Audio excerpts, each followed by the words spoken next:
could have been the first seed planted for Kevin Owens and Sami Zayn against the Usos. If you're looking for a reason, how do you kickstart this program? Right? I pitched it as Owens shows up on SmackDown, and he's been watching what's going on. He's trying to convince Sami, look, Sam, you and I go back a long way. These guys, they don't like you. They don't. You're not part of it. They've been stringing you along. Here, this would be the perfect opportunity to do that. You can just have it where Usos are now sticking their nose in tails. So he's taking a personal interest in it. And then you kind of take the story from there. I was begging something like that to happen. He said, just let the tribal chief know he owes him. So they didn't do it, but he did mention going after the tag team titles, so there's still. Seth Rollins was out in the ring next to hear Riddle announce his retirement. He expected Matt Riddle to show up to that on Raw to announce that he was going to have to retire from the ring. And Riddle, the promotion heading into the show that Matt Riddle would have some kind of an update on. So Rollins said that he should have Riddle on the Titantron. He was sitting somewhere. And Rollins said Riddle was sitting in his mother's basement. Riddle said that his announcement is something that it's kind of hard for him to say. He was kind of teasing it out. He wanted you to think it was going to be a bad announcement. But the announcement ended up being that he is medically clear. He says, the next time I see you, Seth, it's on. And Rollins wasn't worried. He reminded him of what happened the last couple of times they were in the ring together where he got his head stomped in. Riddle was happy to hear that because he says that he was not at home in his mother's basement. He removed the microphone or the earpiece or whatever it was, and he bolted through the hallway into the bathroom to head out to the ring. And I thought to myself, his mother's basement looks an awful lot like the typical WWE backstage area. It's amazing. It's like Lee Marshall. Remember Lee Marshall used to do those road reports on WCW television? They had 1-800-COLLECT road reports, and they'd show a map, and they would say, okay, this week Lee Marshall is in this city, whatever. And he would give some kind of a report. He was probably in the fucking broom closet in the back of the arena, He's standing next to a mop. Moppy is staring him in the face. There's a bucket. Fucking roach belly up on the floor. So anyway, he was in the back. And he comes running out to the ring. He sprints down. Rollins went to go stop him. And as Riddle was about to slide into the ring, Riddle pulled back. So he avoided the stomp. They fought for a bit.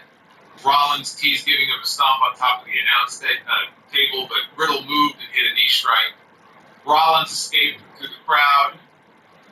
In the back later on, Riddle was approached by Kevin Pett. And Riddle challenged Rollins to a magic flash at the castle, which again should be a surprise to no one because this was the rumor before SummerSlam. When the match got scrapped for SummerSlam, it was because they wanted to just push it back to Clash at the Castle. There was no legitimate injury to Riddle. He was never hurt. This was the plan all along. For whatever reason, they decided to hold off on the match.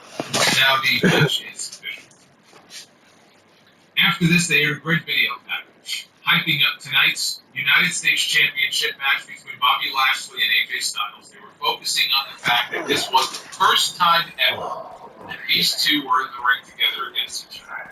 I thought this was top-notch stuff. It made the match tonight feel like a really big deal.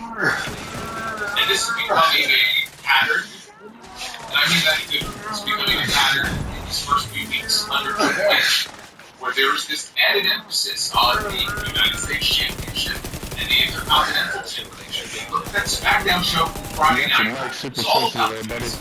That's mine. They had video with all the legends that have held it. Too loud. Right, they had video with multiple video packages. Okay, that is me then. Gunther and Shinsuke Nakamura. That's better. All of this emphasis on that IC title. The U.S. title over the last 3 weeks, it is amazing to see how they have positioned this championship as such a crown jewel of the Monday Night Raw brand. They have gone out of their way to make these titles feel more important. And that is one of the many positive changes that we are seeing so far under the Triple H regime and the vision for what he wants this product to be. It's very encouraging for the future to see how he is positioning these championships on TV. Next up was Veer Mahan. Veer has come. He was missing the change that we are seeing so far under the Triple H regime and the vision for what he wants this product to be. It's very encouraging for the future to see how he is positioning these championships on TV.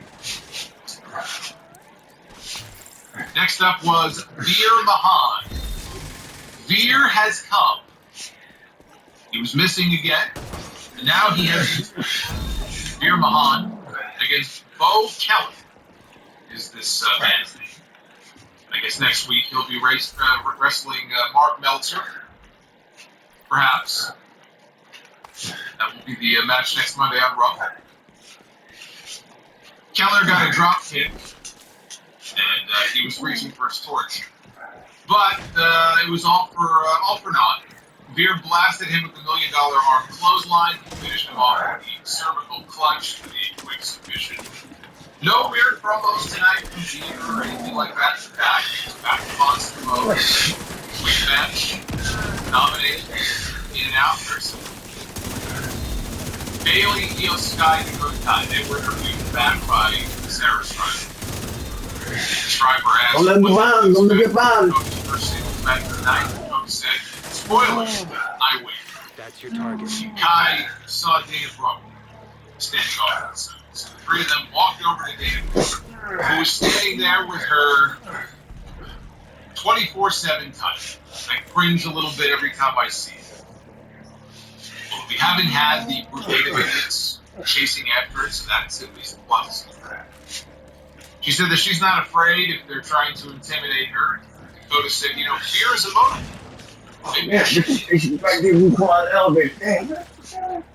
So at this point, it was right around 10 p.m. And I was very surprised to see that they were going into the U.S. title between Lashley and AJ Styles. They had not yet made it official that Ziggler and Theory were going on for this match. So I had no idea what the match was going to be. The way they really built this match up, I was expecting that they would be closing out the show with this.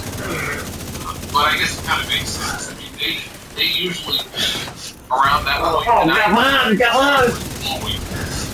So if they were trying to maximize their audience for the big match, Oh, bitch. this probably makes more sense than the end of the show, bitch. because you know that after this, I mean, especially once they Alright, have thank you. all the Ziggler is all set there, you're not exactly going to see a rating fall. They put this on at 10 p.m. Miz and Ciampa walked to the ring only a few minutes into the match. Lashley was working over AJ's lower back.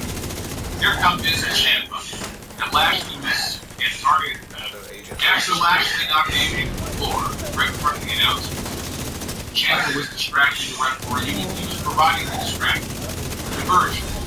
Miz was sort of stalking AJ on the outside. He was making like he was going to go after him before he could do anything. There was a commotion in Lisa right behind the announcer. And you could see that it was Dexter Loomis. Like you earned yourself another bounty. Loomis made his way over the barricade this time. He was immediately swarmed by security guards. And they kind of tumbled into Corey Graves. All three announcers stood up and they kind of moved to the side and they stopped talking while all of this was going on. And then they very abruptly cut to a commercial break. When we came back, Miz and Ciampa had been ejected at a replay. They were ejected by the referee. Jimmy Smith acknowledged on commentary that Dexter Loomis and tried to make his presence known here on much Raw. more to go. Corey Graves cut him off and told him, don't even acknowledge him. Don't even mention his name. You got a U.S. title match going on. Don't even give him the title. I think they played it up great. Quick commercial cutaway, the way they did that. With the stuff with the announcers, Graves not even wanting to mention it. It's very similar to a fan when you jump from barricade. You don't want to give them any acknowledgement because all you're going to do is encourage them to do that more in the future. Look, doing an angle like this is a risk. If you have somebody who's trying to get over the barricade every single week, You could have some idiot fan who's going to see this and give them the idea, well, maybe I should try the same thing. And you hope that doesn't happen. But that's the way they usually treat these situations. So if they want this to come off as realistic, you have to treat it the same. That's why last week was a little bit goofy, because they clearly had the camera on what was going on with Loomis. And I was actually shocked by how many people were asking the question. They didn't realize who it was. Oh, is that weird? Was the fan really trying to get in? Like, they wouldn't linger on it if it was real. But I thought what they did here with the abrupt cutaway to commercial was really well done. And this was the second time. Here's the other thing about this that I really like. This was now the second time in as many weeks that Loomis has interfered in a segment that involved both AJ Styles and Miz. And I can guarantee you this was done by design. They waited until Miz and AJ were on screen in the same area. And before Miz could do anything to AJ, here comes Dexter. And we are left yet again, the second week in a row, to wonder, who was he going after? Was he going after the Miz? Is Loomis going to be a babyface like he was on NXT the last time we saw him? Or was he going after AJ Styles? We don't know. We are no closer to knowing now than we were 7 days ago. Because they were both on screen then, and they were both on screen. Although I guess last week was post-match. That was AJ and the Miz, so is this. So we still don't know exactly who Loomis was going after. Styles is going to need a new program. You know, he was unsuccessful tonight. AJ wasn't even on the SummerSlam card in an actual match. AJ has had nothing going on really ever since they split him away from Omos. They haven't really had anything for AJ Styles to do. He's going to need a new program. Dexter Loomis is as good of a choice as any. For me, I'd be reintroducing Loomis as a heel. Loomis was a heel originally. Eventually, he became a babyface. But for me, I think we get back to that kind of darker, sinister version of Dexter Loomis, programming him with AJ Styles. I think that would make a lot of sense if AJ somebody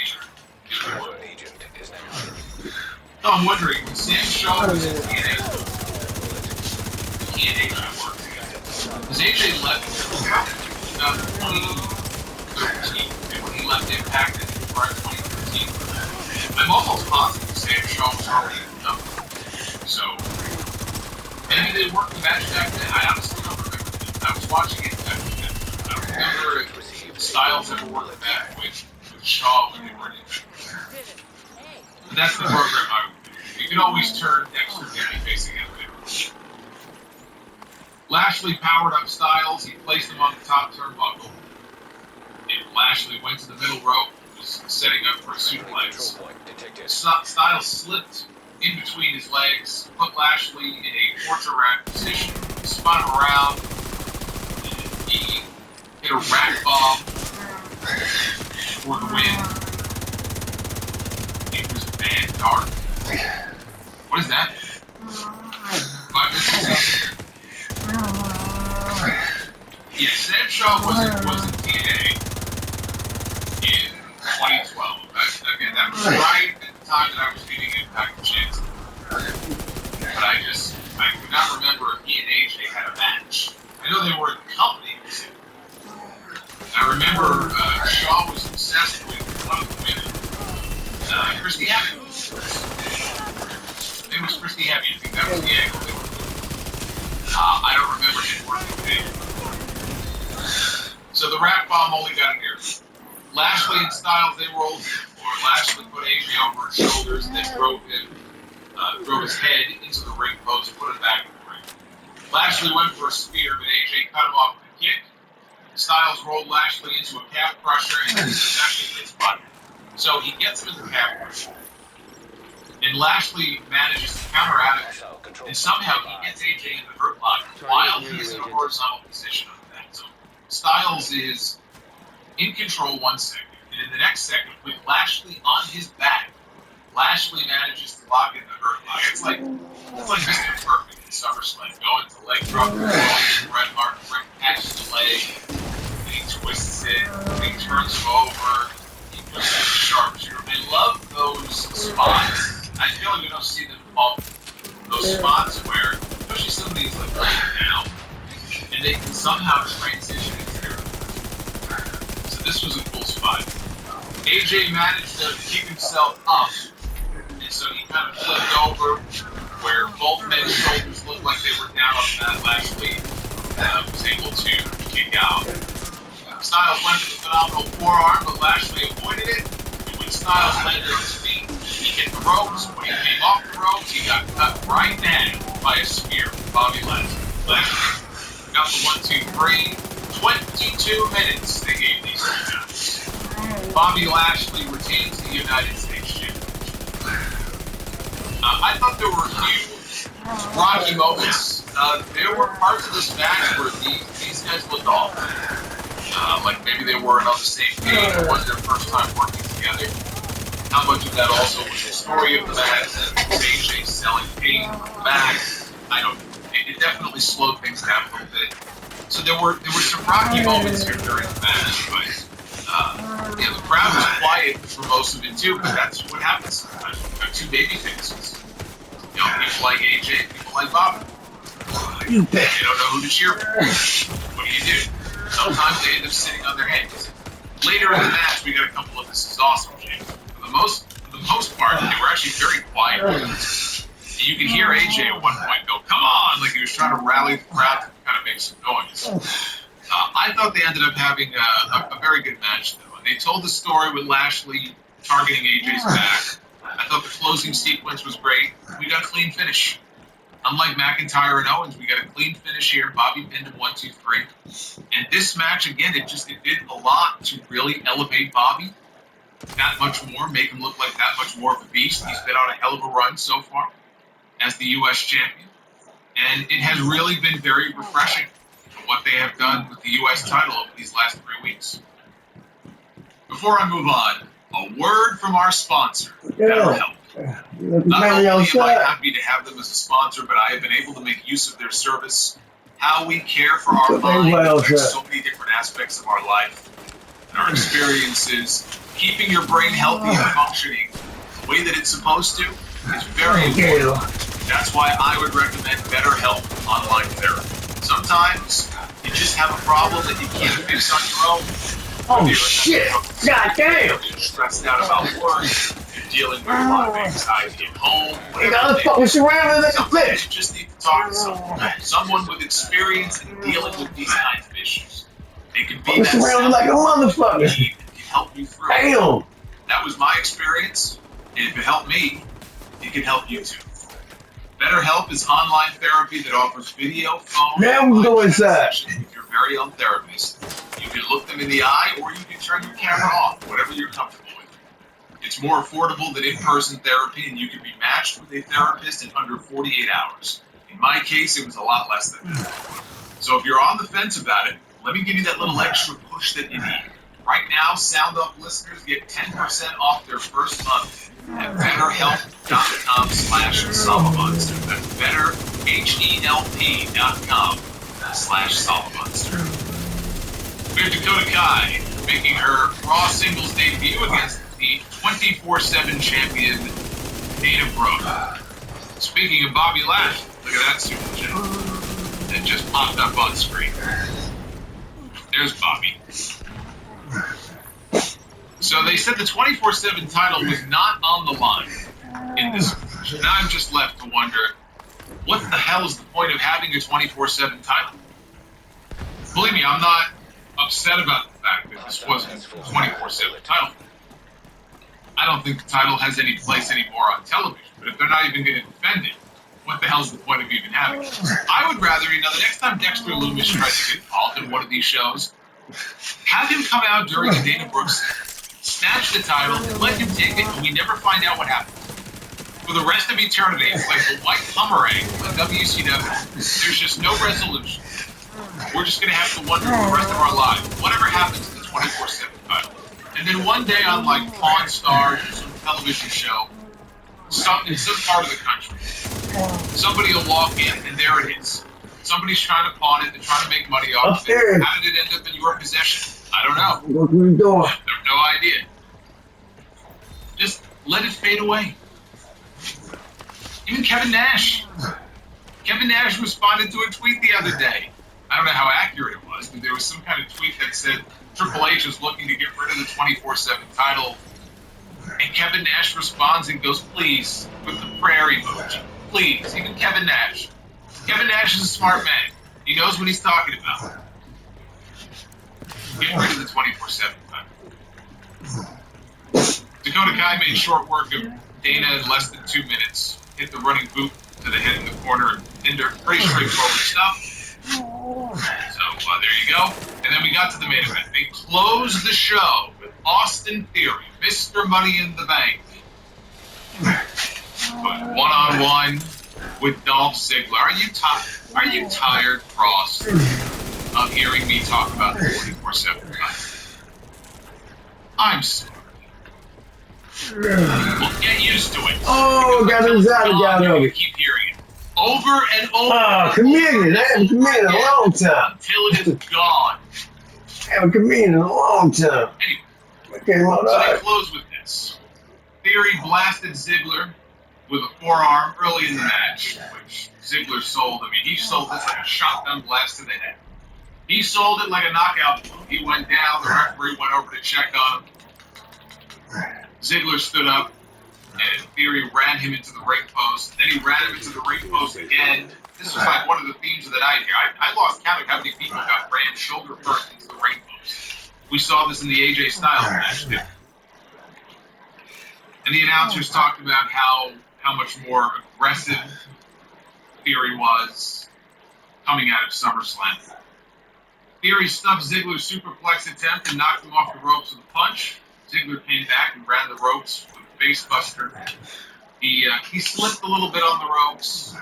I thought he was going to kill himself on the way down, or kill Theory, but he hit the move. He grabbed his knee immediately and was selling it like he was hurt. Theory went to the apron, and he did the roll through the ropes that he does. Ziggler caught him, though, with a very well-timed famousr, and went for the pin, but Theory kicked out. Short time later, Theory set up for his ATL finisher, but Ziggler elbowed his head and hit a sunset flip for a near fall. Theory went for the move again. Ziggler, though, hit him with the zigzag. And Ziggler went to the corner, and he started tuning up the band, setting it for some sweet shin music. Theory stuffed the super kick attempt, though, and rolled up Ziggler and tried to use the ropes for leverage. While pinning him, the referee caught him to stop the count. Theory caught Ziggler going for another famousr, and he dropped him with the ATL for a win. Clean win, even though he tried to cheat. Clean win right in the middle of the ring. This was Theory's first win, if you can believe this. His first win since Money in the Bank. Money in the Bank was 6 weeks ago. Almost 6 weeks ago. Now, he missed the last 2 weeks because of a death in the family. So, even if you take the last 2 weeks out, that's a month. Ever since he became Mr. Money in the Bank, Austin Theory could not win a match to save him. They've done this before with other Money in the Bank winners. And it was always the Vince McMahon thing. Well, he has the briefcase, so we can beat him. It doesn't matter. Yeah, it doesn't matter. You're going to probably put the world title on this guy at some point. Let's just beat him in every match, right? What does it matter? Right? Wins and losses. Who cares? Hopefully that mentality now will begin to change. So his first win since Money in the Bank. And this is why they programmed Dolph Ziggler. They wanted him to go in there and have somebody, and nobody is doubting Ziggler's skills in the ring. It's very good. They wanted someone like a Dolph Ziggler for him to go into the ring with and work and get better, to challenge him. And Ziggler is somebody who he could beat. Right? What does Ziggler lose? By being defeated by Austin Theory. He's putting over the star of the future. That's why they put these two together in the first place. The problem is, Ziggler has been so beaten down. He's been around for so long. He's been so beaten down for so long. What does it really mean? You know, he beat Dolph Ziggler, and they had a very good match. Okay. I mean, what does a win over Dolph Ziggler mean these days? How would you value a win over Dolph Ziggler? Probably not very high. But they're at least trying. It was a very anticlimactic way to end. When I saw Dolph Ziggler against Austin Theory in the main event, I thought, well, surely Triple H has to have something up his sleeve here for the end of the show. We've had cliffhangers the last 2 or 3 episodes of Raw and SmackDown. Clearly, there's got to be something planned for the end of the show, and there wasn't. It was just a straight match. Theory wins, he takes a selfie, and they went off the air. But they're trying to create new stars. They have to create new stars. Theory is one of those new stars. And one of the ways that you convince people that the guy is a star is by giving him main events. You're going to have to start putting him in more main events, and he's going to have to start winning matches, which is what he did. So I understand why they would have done it. But compared to the last couple of weeks, a very anticlimactic end. And the other thing that this really did, it drove home the point that these shows really do need to shave off that 30. And I know it's not going to happen, but it was just an illustration. This show would have ended with the Lashley AJ Styles and the little thing they did with Dexter, and then the match went on. They ended up having a very good match. If that match would have ended a little after 10, if they gave them like a 5-minute overrun and the show went to 10:05, if that's how they ended, this would have been a much better show. The show, I thought the show tonight was good, but it would have been a very good show. It would have been a great show. But it's always that last hour that just it drags things down. You get to that point in the night where it's like, man, this show jumped the shark, at 10:07. It really should have ended 10 minutes ago. That's how this show goes. This show was an hour or two. We already have 2 matches announced for next week. I'm liking the fact that they're making a habit now out of announcing multiple matches the following week. We have Edge in Toronto next week, back there for the first time in 12 years on Raw, one-on-one with Damian Priest. In the semifinals of the Women's Tag Team Title Tournament, Alexa Bliss and Asuka take on Dakota Kai and Io Shirai. What?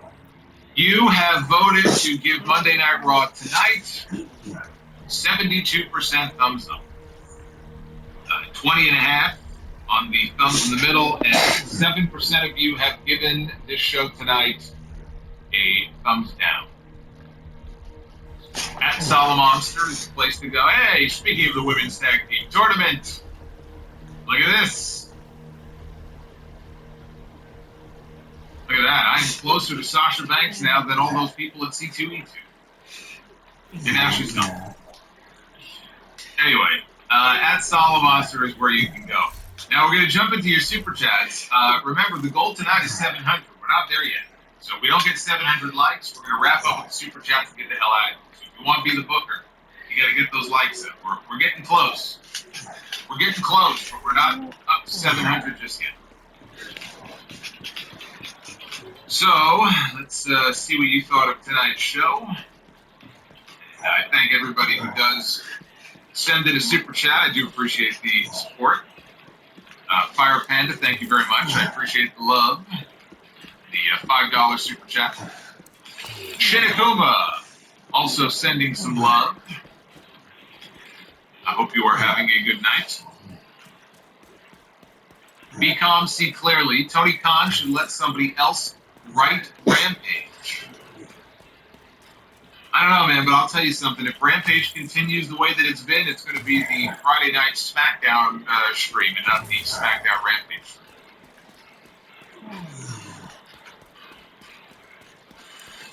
It says, on a serious note, should I watch WWE again? Just ask me. I mean, that's up to you. I can't tell you what to do. All I can do is tell you that WWE is undergoing some changes right now that have made the product better. Hopefully will make the product even better going forward. And I think now would be a good time to probably give it another shot. But that's up to you, brother. The Phenom, $7 Super Chat. Do you think a good way to give the IC title a lot of prestige could be to have Walter go on to break the Honky Tonk Man's record for the longest reign? I mean, you could do that, but I think it's already gaining prestige right now. It's not about how many days you've been the champion for. It's about how the title and the champion are presented on TV. If you present him in the way that they've been, if you put him in more main event matches, and just do what they have been doing over these last couple of weeks, I mean, he could lose the title in 2 months, or he could hold the title for another year. The Honky Tonk Man held the title for 400 some odd days. It's an arbitrary number. It doesn't matter. Additional hostile contacts. Booking of the championship, booking of Walter, that is what will matter more than any number or record that he might have. Although I do think he would be a fine person to break the Honky Tonk Man. If the Honky Tonk Man don't like that, then the Honky Tonk Man can come out of retirement and he can step in the ring with Walter and take a shot. And that will be the end of the Honky Tonk Man. I'll be doing a in memoriam segment on the South Off for the Honky Tonk Man after he takes a shot from Walter. The Phenom, do you think Prime Kurt Angle versus Walter would be the best match of all time? No, I don't think it would be the best match of all time, but I think that match would be fucking awesome. PJ Sleb, yesterday my dad and I went to Mondo McMichael's benefit. ALS is a horrible disease, and it's so sad to see what it has done to him and others. I agree with that. I saw a photo of him a few weeks ago that I wish I had not seen. It's amazing from where he was even just 6 months ago. I remember there was a whole news segment about when he publicly announced his diagnosis. And just from that point to where he is now it is impressive. It is really, really sad. It's just a brutal, brutal disease. Awful. Angel Silva, I was listening to the sound up on my way to the ATM to take out $50. I came home and I noticed that I did not even grab the $50 from the machine. LOL. I thought you were going to say that you were going to take the $50 and drop a super chat, but apparently you left it at the bank. Well, now you've learned your lesson. You've got to pay attention. Sean Waters with the $5. Watch the first hour, but watch the series finale of BCS. Yes, indeed. Javier Martinez. Mania is already at 100,000 ticket sales for 2 nights. Is that true? I have not checked the current numbers, but that is certainly something for them to be happy about if they are already at 100K for both nights. Joshua Edwards, Drew and KO segment was WWE's segment of the year. It was definitely the segment of the night. Clapstick 77. Target is nearby. Not a bad show, just predictable wins. Lashley and Theory winning were no-brainers. Lots of good wrestling, but AEW has the more unpredictable show. You know, I shouldn't poke fun at Angel. My bank fucked me out of $500. I'm not very happy. It fucked me out of $500, if you can believe it, for a deposit box that belonged to my mother. 4 years later. No warning or anything. I just see that there's $500 missing from my account. They fucked me. I got robbed. I basically got mugged. So I'm not very good. Donnie Yasu with the $5 super chat. Who would you like to see Triple H bring back as he reorganizes the roster? I know he was a jobber for a while, but I want justice for Tyler Breeze. I think Tyler Breeze is, keeping pretty busy right now. He runs a school down in Florida with Sean Spears. I think it's called Flatbacks. I don't know, Triple H is bringing enough people back. So, and he's not done yet. He got Bray Wyatt rumors, Johnny Gargano rumors, Sasha and Naomi, that we know they're coming.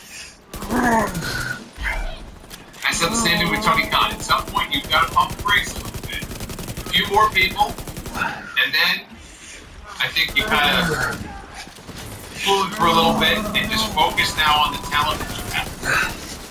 Focus on who you have, make the most of it. Don't worry so much about bringing new people back every single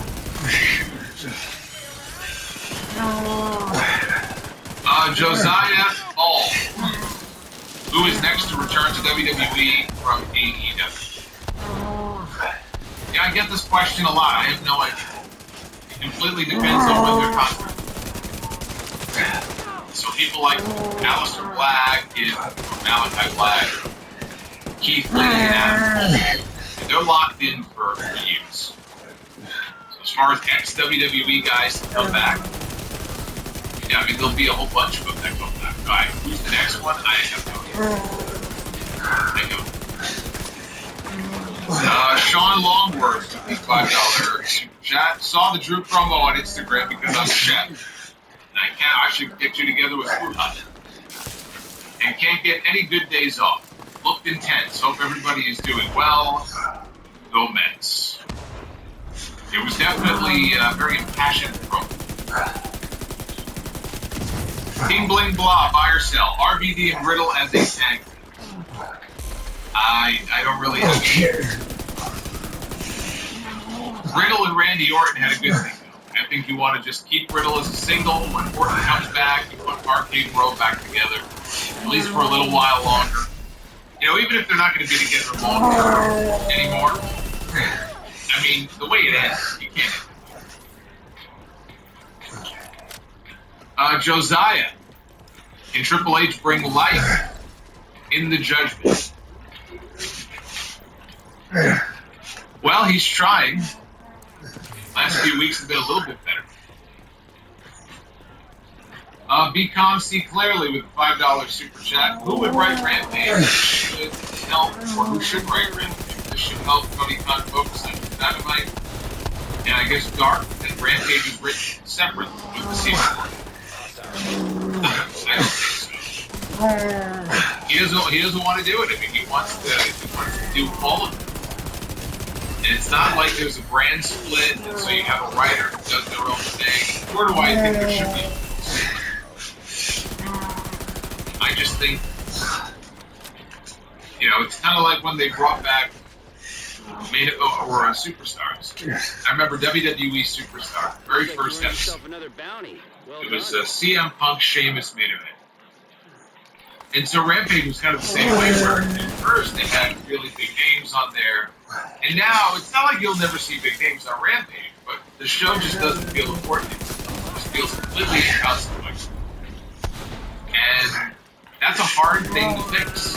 Even if you have somebody else who starts writing the show, you need to have stars and storylines that are important, that lead over from Dynamite into Rampage to make the show must-see. If you don't give people a reason to tune in, they're not going to have any sense of urgency to watch the show at 10 o'clock on a Friday night, which is not a great time slot to begin with. So the show has just fallen in importance as time has gone on.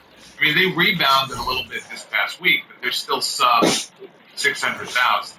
TNT might be happy with that number, but the show is just, it just doesn't feel important. You can miss it and really just feel like you didn't miss it. TRG Swag, thank you for the $1.99. Should Rude come back with his NXT career? The glorious Bobby Roode? Yeah, sure, why not? Not doing anything else. Fire Panda. So Solid Monster mentioned Sammy and KO going for the tag team titles, and now KO mentions going after the tag team titles. You know what that means? Yeah, right. Thank you, Fire Panda. I appreciate that. Samoan fan. Tree of Woe should be named the Tree of Hope. NYCKMP. Drew KO promo is proof of giving breathing. Drew KO promo is proof of given breathing room. I don't know. I don't know what that means. King Bling Blah. If Survivor Series is Raw versus SmackDown, do they include NXT this year? I don't see NXT being included in Survivor Series, but I definitely think NXT should be included the way they have been in the draft. There's no reason to get away from it. NXT should absolutely be included in the Survivor Series this year. I'm gonna guess not. But Triple H is the one running the show now, and NXT is always going to be his baby. So. Again, we're in uncharted water here. I mean, who knows? You know, we can guess. My guess is no, but again, Triple H is NXT. Backup request sent. So would I be surprised to see him want to feature them in Survivor Series? Not at all. Kenneth Taffy, $5 super chat. I'm curious, if Backlash 2000 were WrestleMania 16, where would you rank it in your all-time favorite WrestleManias? It would definitely rank higher than WrestleMania 16 does right now. As far as where it would be all-time,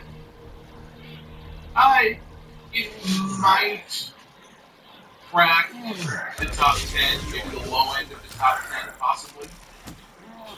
Top 15 for sure. Fire Panda. Chat stands Mandar. Now that the immediate threat to New York is contained. Again, I've heard of Man Bear Pig. I don't know what Man operations in DC and New York. Dr. Dakota Scorpio. Bell will be your pilot. He's on The call. 24/7 title is technically the TV title. Because wrestlers like Dana Brooke on TV, I say keep the title. I say no. Detected. Location. King Bling Blah, want to see Brock as 24/7 champion? That is intriguing. I'm sure it's not very intriguing for Brock. Fire Panda 007, Honky Tonk Man versus Walter. That is a match I did not know that I wanted. Thank you, Mr. Honky. I'm telling you, make it happen. One more match for the Honky Tonk Man. We're going to start a campaign. Hashtag, what's the hashtag? One more match is too generic. We need a custom hashtag. Something with the word honky. And Isaiah Guzan, $10 super chat. Hey, Solid Monster, I'll be at Dynamite on Wednesday, so if you have any questions about anything that happened in the building, I will be ready to answer them during the show. Well, I appreciate that, and I will tell you that you will have fun. I'm sure you will have fun at the show. You get Kenny Omega back this week. Big return, big pickup for Tony Khan back on TV. So, again, have fun at the show. Alright, we're getting Kenny Omega coming back. Less than 48 hours. Be teaming with the Young Bucks. Andrade, Roosh, and Dragon Lee. I like it. I think we have a winner as far as the hashtag. One more hump. I love that. I love it. One more hump. That's perfect. I think that's perfect. Fire Panda with the super chat says hashtag death of Honky Tonk. Yes, it would be the day the music died. And stepped into the ring with Paul. Dexter's Laboratory, is that where it's from? The Mandark stuff? Yeah, I had never heard of it. Well, I'm sure one person who will be very excited to see Kenny Omega back on TV this week is going to be Jim Cornette. I'm sure he cannot wait. He cannot wait to see Kenny Omega back on television. Oh my. Dr. Dakota Scorpio. maybe next time. Thank you, brother. Thank you for the $2. I appreciate it. One last look at the poll here. Again, roughly 73% thumbs up, 20% thumbs in the middle, and 7% thumbs down on the Insta poll. I am going to be back with you live on Wednesday nights. Again, that will be the turn of Kenny Omega. Anybody else, it would be just, you talk about 11. So it'll be the return of Omega on Wednesday night. I'll be back here with you then, and again on Friday night, we'll talk probably SmackDown and Raw. SmackDown for sure. We're only a few weeks away now from the Clash of the Castle. That's going to be a very busy weekend.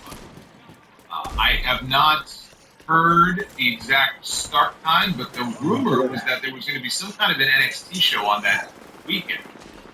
Now, we have NXT Heatwave tomorrow night. I don't know if that maybe has changed their plans or not. But the original reports were that NXT was planning on holding their next big event, kind of like one of their pay-per-views, that week, day of All Out. That's Sunday. So either directly with All Out or it might be in the afternoon.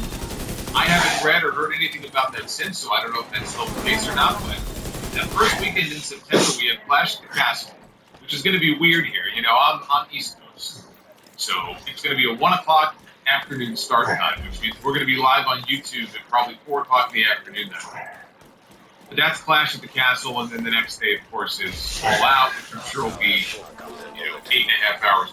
So, Labor Day weekend is supposed to be a time where people take off from work, and they relax, they enjoy their downtime. Where's my downtime? I don't have any downtime. I do it all. So we got a lot of good stuff coming. TRG swag. Should Rude return using his NXT persona? Am I having deja vu, or is that the second time I've been asked that question? Yes, I think there's no reason not to have him go back to being the Glorious. And Fire Panda says we almost have 700 likes. Yeah, how many are we away? Because I'm about to wrap up. Where are we? We're at 680. Oh my God. Oh my goodness. We are 20 likes away from Be the Booker. It's up to you. I'll give you an extra 60 seconds. Let's see if you guys can pull it out. This is like an Iron Man. For the countdown, I just put a countdown clock on the screen. The clock is ticking down. The final seconds of the match. Can they make it? Can they get that final deciding winning call in time? It'll be close. Bobby Roode, I was actually thinking about him the other day. I saw there was a tweet from James Storm. Someone on Twitter asked Storm, now that Triple H is running things creative, would you be open to making a WWE date? Because he came in for 1 or 2 matches in NXT, and Triple H wanted to bring him in full time, and he said no. He turned them down. He took an offer from Impact. It's going back many years. Triple H encouraged him. He said, look, they're going to give you the better deal. Go with them. Your family, you do what you need to do. No hard feelings. They were going to bring him in, I think, maybe as a Royal Rumble surprise. And then COVID hit. So it didn't work out. So Triple H obviously thinks highly of James Storm. James Storm now is, by this point, he's probably closing in on 50, right? He's probably mid to late 40s. I just can't see them bringing him in. But again, it goes to Triple H. It's not Vince McMahon, it's Triple H. Triple H is the one who wanted to bring him in before. All that to say that I would love to see a beer money one last time. Beer money doesn't mean anything in terms of WWE's fan base because they weren't a WWE team. But what I love to see Rude and Storm back together for one last run and be kind of a veteran team in the tag team division. I think that could be a lot of fun. I just think his age, well, both of their ages, but Storm's age, I think is going to work against that from happening. So if you were to give me the option of what would I do with Bobby Roode, I would love to see a beer money reunion. But that probably would make more sense in Impact than it would in WWE. But you never know. Again, Triple H wanted to bring him in again, and it just didn't work out time-wise. Now he's 40. What is James? Somebody look it up. Because now I'm curious. Now I'm curious what his age is. I'm pretty sure he's closing in on it. But I see that we blew past 7. He's 45? I thought he was a little older than that. All right, maybe Arston's a little younger. Still, though, for somebody who hasn't been in the company on the main roster before, would they really sign him and bring him in? See, again, I think it's a little risk. They're not doing anything with Bobby Roode. So you bring in James Storm. Again, you're educating a whole new audience who has no attachment to these two guys as a team. Most WWE fans feel like, where's Dolph, right? Where's Roode's real partner? How come he's not teaming with Dolph anymore? I just think it could be a lot of fun. See those guys back together doing their thing. And it's another tag team in the division. They want to do it. We've got Samoan fan. Yeah, thank you very much. Dr. Scorpio says, good job, chat. Uthman says, it's time. It is time. But before we do it, We got a super chat here. I gotta give a shout out to Rizzo, dropping $20. Whatever happened to the Molina return room? All we got was her in the Royal Rumble, but I thought it was a more permanent return. Also, listening to the updated pay-per-view and PLE schedule, I hope you enjoy the calm August. It is weird not having a pay-per-view this month. It sucks for the channel because the pay-per-views are always the big events, but for me, I am more than happy to take the month off as far as the pay-per-view stuff is concerned. Beginning of September is going to be crazy. And then October shouldn't be too bad. November is going to be crazy. November, we've got Survivor Series, we've got Full Gear, celebrating the 15-year anniversary of Sound Off all month long. November's going to be crazy. But as far as your first question, I don't know. It was Mike Johnson, a PW Insider, who had broken that news that Molina was back and she was signed. Molina denied it vehemently. And Johnson is usually dead on when it comes to, historians. So I don't know. I don't know if something came up. Possible that she was signed or they were preparing to make it final and maybe things changed for whatever reason. But yeah, she made the one appearance and that was it. So I'm not sure exactly what went wrong there. But thank you for the $20. And now, since you have all put in the effort to get us beyond 700 likes here on the live stream, it is indeed time to be the Booker. Ladies and gentlemen, it is now time to be the Booker. You guys did it. You pulled it out at the very last minute. The nearest of near falls. You kicked out. Very proud of you guys. So now your reward, we're going to start out with the men. This is Be the Booker. We got a lot of wrestling on the show. Let's see if we can book some good wrestling matches. I want some good wrestling matches. Hostiles guarding location. We begin with, well, one of the greatest of all time. The Nature Boy. Ric Flair. The 16-time, but really 21-time. World Heavyweight Champion. One of the biggest stars in the history of the business. I think we're off to a good start here. Ric Flair. Man who they once said could wrestle a homestead. He could wrestle a mop around the ring and have a good match.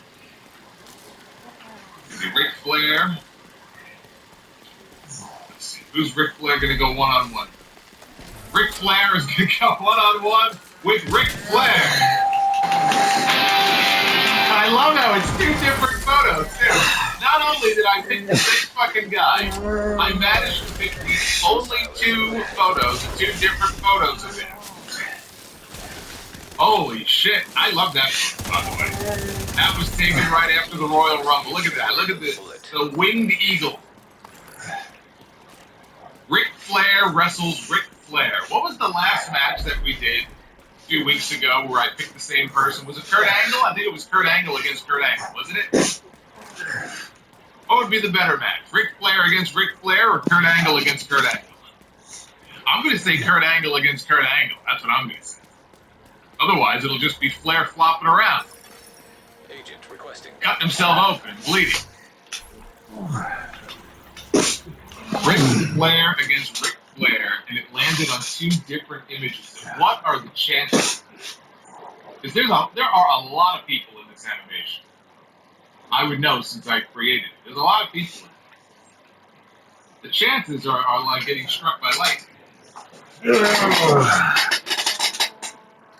Well, I did. What did I just say? I just said that I wanted some good wrestling matches, right? So, hey, you can't get any better than that. Ric Flair against Ric Flair. We begin here with Billy Kay on the women's side. So, Billy Kay is going to be stepping into the ring with his Billy Kay going one-on-one with Rowdy Ronda Rousey.